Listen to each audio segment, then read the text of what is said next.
Mi esposa me pidió un matrimonio abierto, y la usé para ganar la custodia de nuestros hijos. Hola a todos. Estoy usando una cuenta temporal por razones obvias. Mi nombre no es realmente Mark, pero servirá para esta historia. Tengo 35 años, y mi esposa, a quien llamaré Sara, tiene 33. Llevamos 10 años casados y 12 años juntos. Tenemos 2 hijos, una hija, Lily, de 8 años, y un hijo, Tom, de 6. Escribo esto, creo, para tratar de imponer algo de orden al caos que ha estallado en mi vida en las últimas 48 horas. Tal vez escribir para extraños me dé algo de claridad, o al menos funcione como una vía de desahogo. Desde hace 12 años trabajo como gerente senior de proyectos en una gran empresa de construcción comercial. Los proyectos son complejos, de alto valor, y casi siempre con plazos muy ajustados. Esto se traduce en largas jornadas laborales. Un día típico es de 10 a 12 horas en el sitio o la oficina, y no es raro que eso se extienda a 14 o 15 horas cuando estamos presionados por completar una fase o lidiar con crisis inesperadas, algo frecuente en esta línea de trabajo. Trabajar los fines de semana, al menos los sábados por la mañana, es más la regla que la excepción.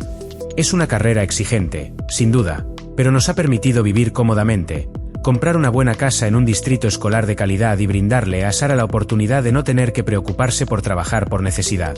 Antes de tener hijos, Sara trabajaba como diseñadora gráfica freelance. Era talentosa y tenía una modesta cartera de clientes. Cuando nació Lily, tuvimos muchas conversaciones sobre el cuidado de los hijos y nuestras carreras. Sara expresó un fuerte deseo de ser madre de tiempo completo, al menos durante los primeros años de nuestros hijos. Apoyé esta decisión. Mi salario era suficiente, y ambos estuvimos de acuerdo en que tener a uno de los padres presente de forma constante era beneficioso.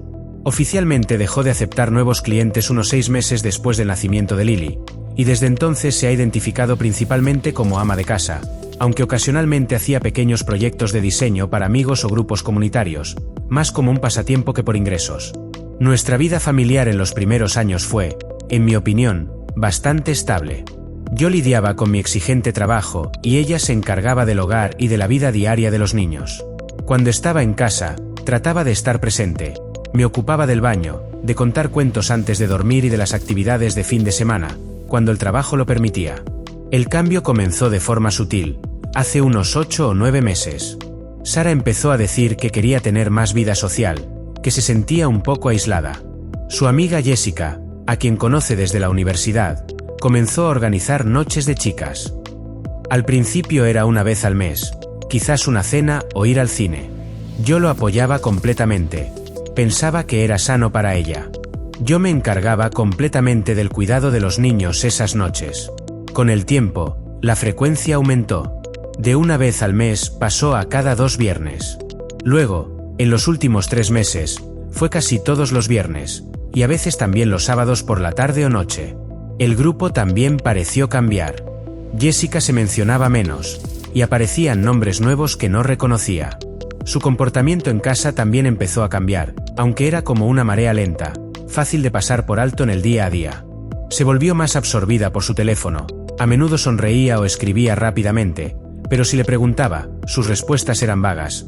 ¿Es solo un grupo gracioso de chat, o estamos planeando la próxima salida? Empezó a invertir más en su apariencia para estas salidas. Ropa nueva, más tiempo en el cabello y el maquillaje. De nuevo, lo racionalicé como parte de su renovada vida social. La primera señal concreta de alarma, aunque pequeña, fue hace unos 2 meses, cuando puso una contraseña nueva y compleja en su teléfono. Nunca habíamos tenido contraseñas que el otro no conociera. No por una política de control, sino simplemente por conveniencia y apertura. Cuando le pregunté, lo minimizó diciendo que su teléfono se había actualizado y le pedía un bloqueo más seguro. Me pareció extraño, pero no insistí. Entonces, hace unas 3 semanas, estaba revisando nuestra cuenta conjunta por unos gastos laborales, y noté una serie de cargos en un bar de cócteles llamado Crimson Lounge, nombre ficticio. Un lugar del que nunca la había escuchado hablar, y definitivamente no del tipo al que iría con Jessica y sus viejas amigas. Jessica solía frecuentar ese lugar. Había 4 cargos similares en un periodo de 6 semanas, siempre en viernes o sábado por la noche. Junto a estos, encontré recibos de Uber de ida y vuelta hacia una dirección en una zona de moda, aunque algo alejada del centro de la ciudad. Era un lugar al que ella no tenía ninguna otra razón plausible para ir, especialmente a altas horas de la noche. Las cantidades no eran grandes, pero el patrón era claramente distinto de sus gastos habituales. Tomé nota mental de todo esto. Una creciente sensación de inquietud empezaba a solidificarse, pero estaba en medio de una fase crítica de un proyecto, trabajando casi sin parar, y supongo que reprimí la necesidad de enfrentar la situación de inmediato. Todo culminó hace 2 noches. Era viernes. Sara había salido a otra noche de chicas. Llegó a casa alrededor de las 3 de la madrugada. Yo estaba en la cama, fingiendo dormir, pero en realidad estaba completamente despierto. Parte era por el estrés del trabajo, pero la principal razón era esta ansiedad persistente que venía acumulándose desde hacía semanas. Estaba visiblemente mareada, tarareando para sí misma mientras se preparaba para acostarse. Dejó su teléfono sobre la mesita de noche, con la pantalla hacia arriba. Unos momentos después, el teléfono vibró con una notificación. Eché un vistazo, la pantalla se iluminó y se podía leer una vista previa del mensaje.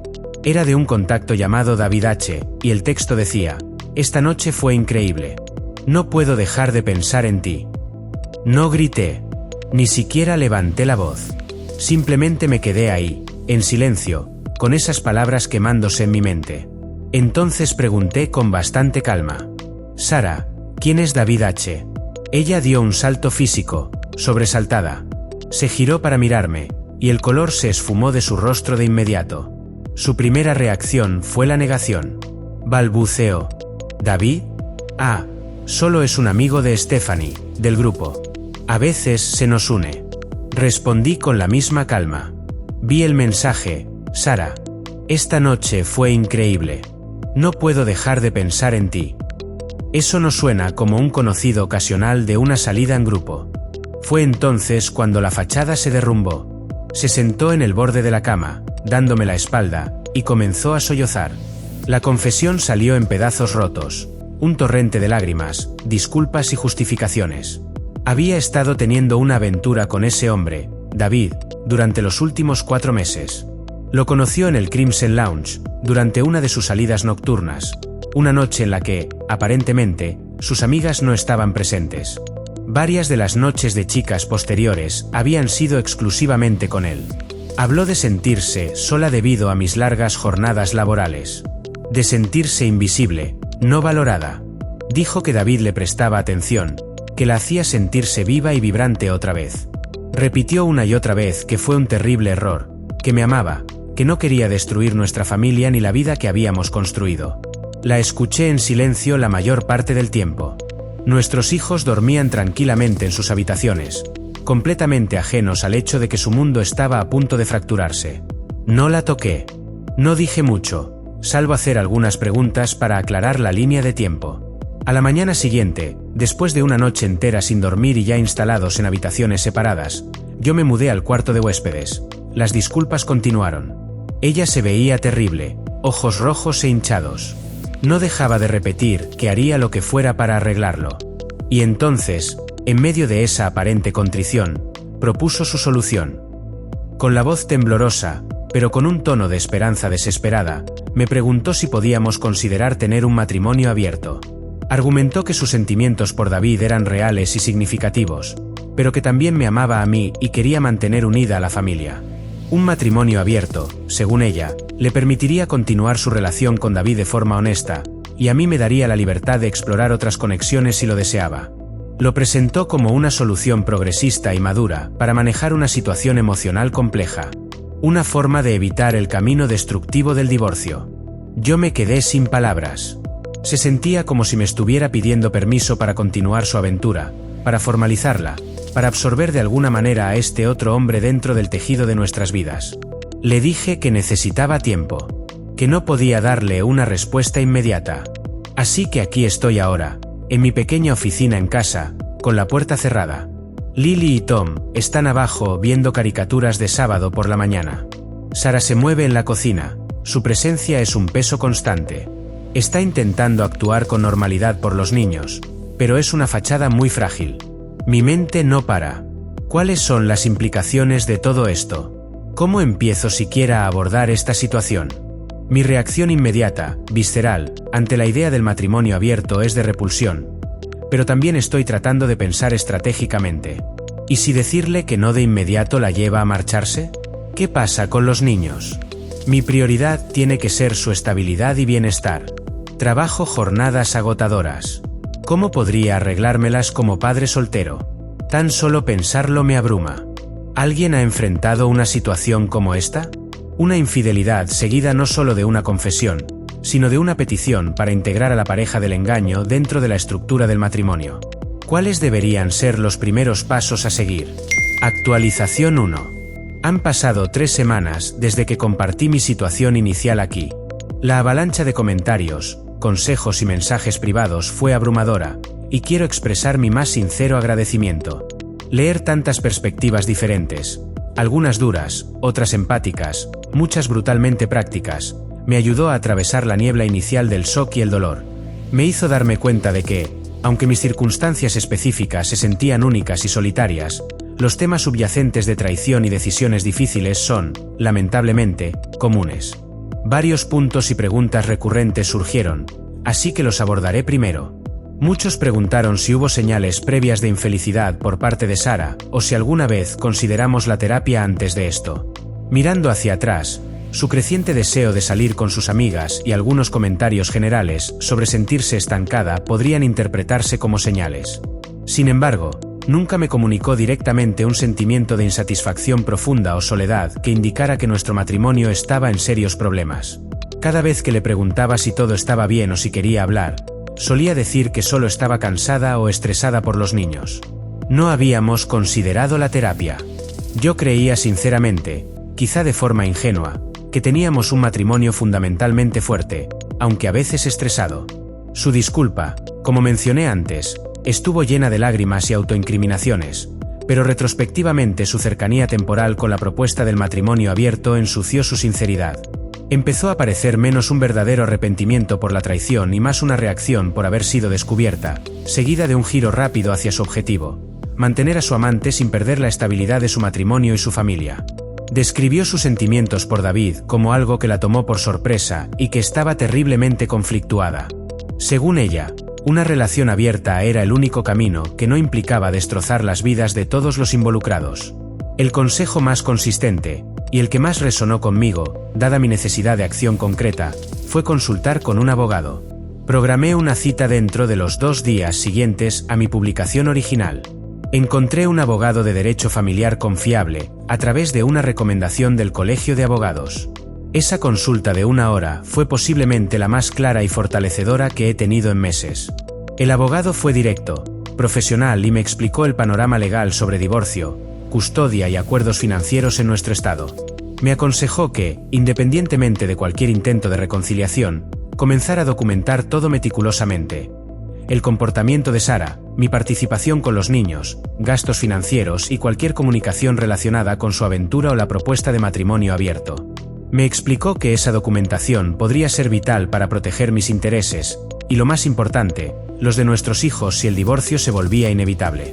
También habló sobre las posibles implicaciones que tendría un acuerdo de matrimonio abierto en los procedimientos de divorcio. Mencionó que podría complicar las cosas, pero que la evidencia de infidelidad previa y de la conducta actual seguiría siendo muy relevante. Después de esa reunión y tras pasar días leyendo nuevamente los comentarios aquí, y reflexionando sobre los escombros de mi matrimonio, llegué a una decisión difícil: la idea de un matrimonio abierto, especialmente uno iniciado a partir de una infidelidad y claramente inclinado a favor de Sara, era algo que no podía aceptar genuinamente. Sin embargo, un rechazo inmediato y confrontacional también me parecía arriesgado. Me preocupaba que se volviera más reservada o que eso provocara una decisión impulsiva por su parte que perjudicara a los niños, antes de que yo estuviera preparado. Así que formulé un plan. Una estrategia que mi abogado reconoció como razonable, aunque emocionalmente desgastante a corto plazo. Le informé a Sara que estaba dispuesto a considerar su propuesta de matrimonio abierto. Elegí mis palabras con cuidado. No dije que estuviera de acuerdo. Expresé que era una idea radical, que aún estaba procesando la infidelidad y que, si siquiera íbamos a empezar a explorar ese camino, requeriría un esfuerzo inmenso, orientación profesional y una transparencia absoluta de su parte. Le dije que necesitaría tiempo para pensar, investigar y ver si siquiera podía considerar una idea como esa. Sugerí que como condición previa, debía contarme todo sobre David, su relación, sus expectativas, y todo lo relacionado. También propuse la idea de asistir juntos a terapia de pareja, específicamente para abordar esta situación, sabiendo perfectamente que era una táctica para ganar tiempo. El objetivo principal no era salvar el matrimonio a través de esta vía, sino ganar tiempo, evitar que ella se aferrara a su propuesta, que intentara ocultar aún más sus acciones, y darme espacio para comenzar mis propias preparaciones. Segundo paso, siguiendo la firme recomendación de mi abogado, contraté a una firma de investigadores privados con licencia y buena reputación. Fue un paso significativo y no lo tomé a la ligera, pero entendía su necesidad. Su tarea era documentar discretamente las actividades de Sara, específicamente sus encuentros e interacciones con David, su tiempo fuera de casa, especialmente cuando se suponía que debía estar cuidando a los niños, y cualquier conducta general que pudiera interpretarse como negligencia de sus responsabilidades parentales o mal uso de los bienes del matrimonio.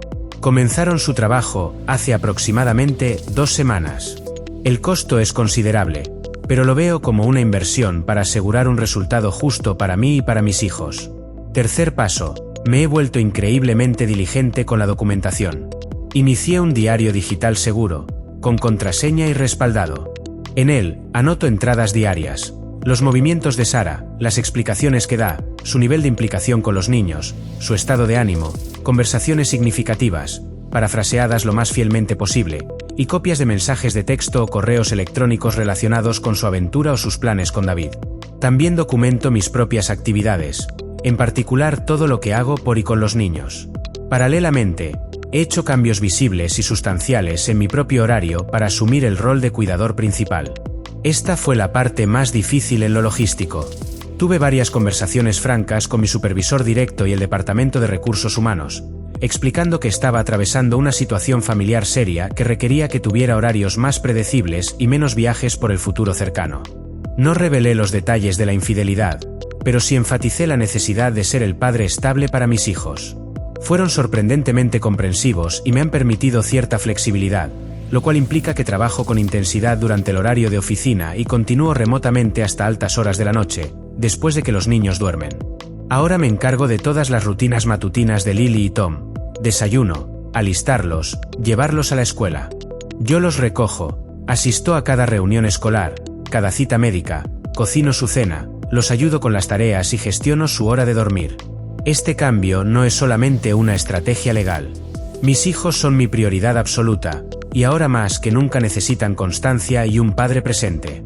Cuarto paso, siguiendo también el consejo de mi abogado, he tomado medidas para entender y asegurar completamente nuestra situación financiera.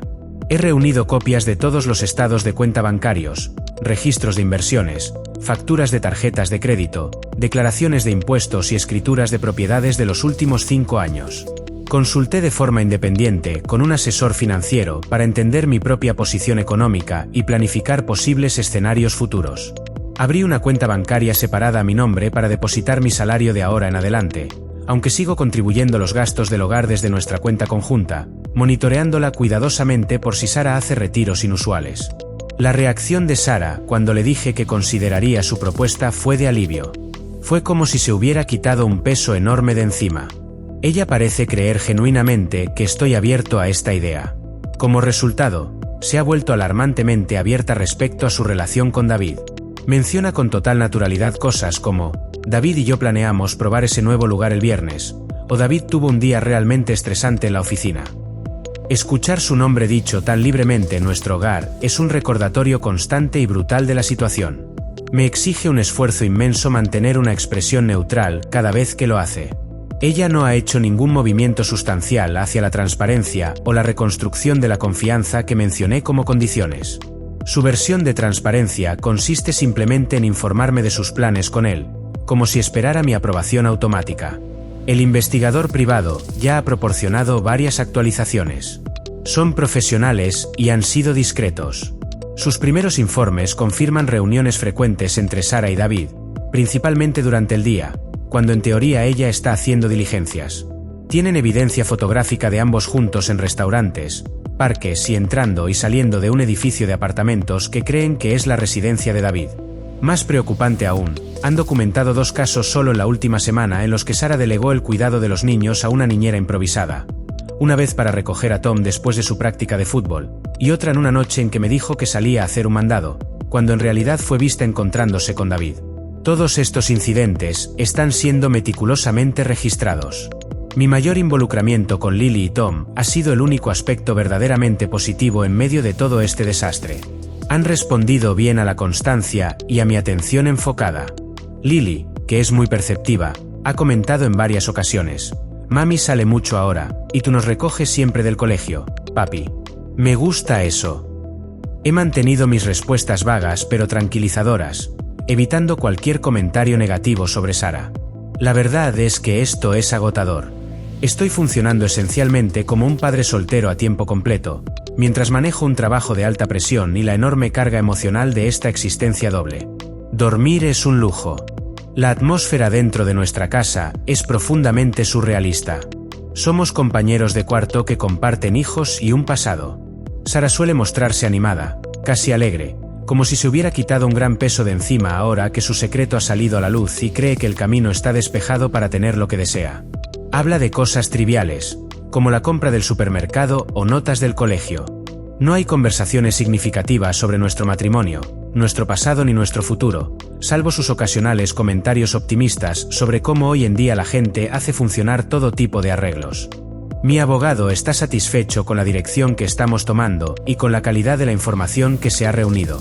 Me ha recalcado que demostrar un patrón consistente en el que yo soy el cuidador principal, junto con pruebas de la relación extramarital de Sara y cualquier indicio de negligencia o mala gestión financiera, fortalecerá significativamente mi posición si esto llega a un divorcio contencioso, especialmente en temas de custodia y pensión alimenticia. No sé cuánto tiempo podré sostener este acto. Cada día es una actuación. Pero por ahora, esta es la estrategia. El objetivo es claro: proteger a mis hijos, asegurar su futuro y garantizar que, si este matrimonio de terminar, lo haga en términos justos y que reflejen la realidad de las decisiones de Sara, no su versión idealizada de una vida abierta construida sobre mi sufrimiento silencioso. Gracias una vez más por este espacio para escribir. Anticipo un largo camino por delante, y volveré a actualizar cuando haya avances importantes. Actualización 2. Final.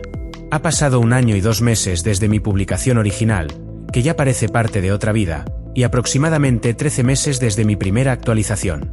El camino desde entonces ha estado lleno de dificultades, pero ha llegado a su conclusión legal, y creo que es apropiado compartir los resultados finales, tanto por un sentido de cierre personal como para quienes invirtieron su tiempo y pensamientos en mi historia. Los 3 meses posteriores a mi última actualización fueron quizás la fase más desafiante de toda esta pesadilla. Continué con la farsa de considerar la propuesta de Sara sobre el matrimonio abierto mientras seguíamos viviendo bajo el mismo techo. El trabajo del investigador privado continuó, produciendo un portafolio completo sobre las actividades de Sara. Su relación con David no solo continuó, sino que se intensificó.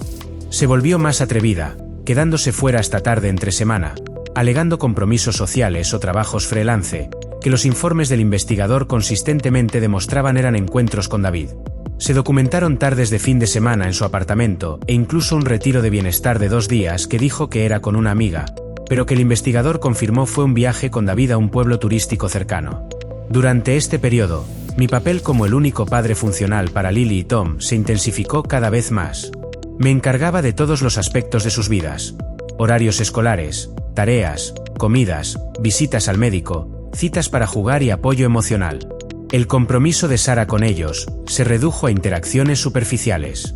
A menudo estaba distraída con su teléfono o simplemente ausente. Por ejemplo, Lily tenía un papel protagónico en la obra de teatro de su escuela, un evento que habíamos marcado en el calendario desde hacía meses. 2 días antes, Sara anunció que tenía un compromiso laboral ineludible esa noche. El investigador privado confirmó más tarde que en realidad había salido a cenar con David. Registré su ausencia, junto con la silenciosa decepción de Lily. Hubo numerosos casos similares, cada uno representando una dolorosa evidencia, no solo con fines legales, sino también de su creciente desapego hacia su familia. El desgaste emocional para mí fue inmenso. Mantener una apariencia calmada y compuesta para los niños, y una fachada neutral y considerada para Sara, mientras procesaba internamente los informes diarios del investigador privado y lidiaba con mi propio duelo y enojo, era agotador. Dormía muy poco, y el estrés era una compañía constante. La decisión de presentar la demanda de divorcio se tomó en consulta con mi abogado, después de casi 5 meses de soportar esta situación.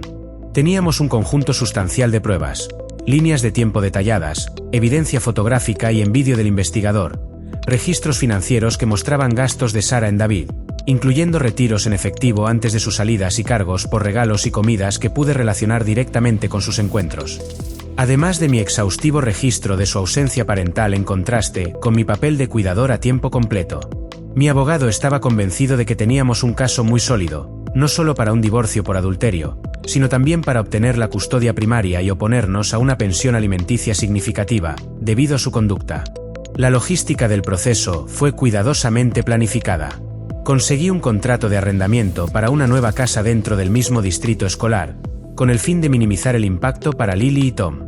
El día en que presentamos la demanda, mientras Sara estaba fuera, supuestamente en un taller de yoga, que el investigador confirmó que en realidad era una tarde con David, trasladé a los niños y nuestras pertenencias esenciales a la nueva residencia. Esa misma noche, al regresar a una casa prácticamente vacía, Sara fue notificada formalmente con los papeles del divorcio y una moción solicitando la custodia temporal primaria. Su reacción, según me informaron después a través de canales legales, ya que establecí una política estricta de no tener contacto directo, usando exclusivamente una aplicación de coparentalidad aprobada por la Corte, fue de absoluto shock, seguida por una intensa ira y acusaciones de traición. Ella realmente creía que yo estaba aceptando poco a poco su visión de un matrimonio abierto. Descubrir que mi aparente consideración fue en realidad una estrategia calculada para recopilar pruebas en su contra fue, sin duda, un golpe devastador para su narrativa. El proceso de divorcio fue disputado, aunque no tan largo como podría haber sido gracias al peso abrumador de nuestras pruebas. Sara, a través de su abogado, se opuso firmemente al inicio. Solicitó custodia compartida, tanto física como legal, una pensión alimenticia significativa, alegando sus años como ama de casa, y una mayor parte de los bienes maritales. Su abogado intentó desacreditar las pruebas del investigador alegando invasión de privacidad, y me presentó a mí como una persona vengativa. Tuvimos varias audiencias ante el juez. Mi abogado presentó nuestro caso. El testimonio del investigador privado, respaldado por sus informes detallados y evidencia visual, fue contundente e irrefutable. Mis registros diarios, cruzados con asistencia escolar, confirmaciones de citas médicas, todas mostrando que yo era el padre presente, y recibos de gastos relacionados con los niños, ofrecieron una imagen clara de mi rol como cuidador principal. Demostramos no solo la existencia de una infidelidad, sino también un patrón constante en el que Sara priorizaba su relación con David por encima de las necesidades y el bienestar de Lily y Tom. La evidencia de que usó fondos maritales en David, aunque no fuera una suma exorbitante, reforzó aún más nuestras afirmaciones. Hubo momentos tensos, especialmente durante los contrainterrogatorios, pero los hechos eran contundentes. Los intentos de Sara por justificar sus ausencias o reinterpretar su relación con David no se sostuvieron frente a la realidad documentada. Se intentó la mediación, pero fracasó rápidamente, ya que Sara no estaba dispuesta a ceder significativamente en sus demandas iniciales.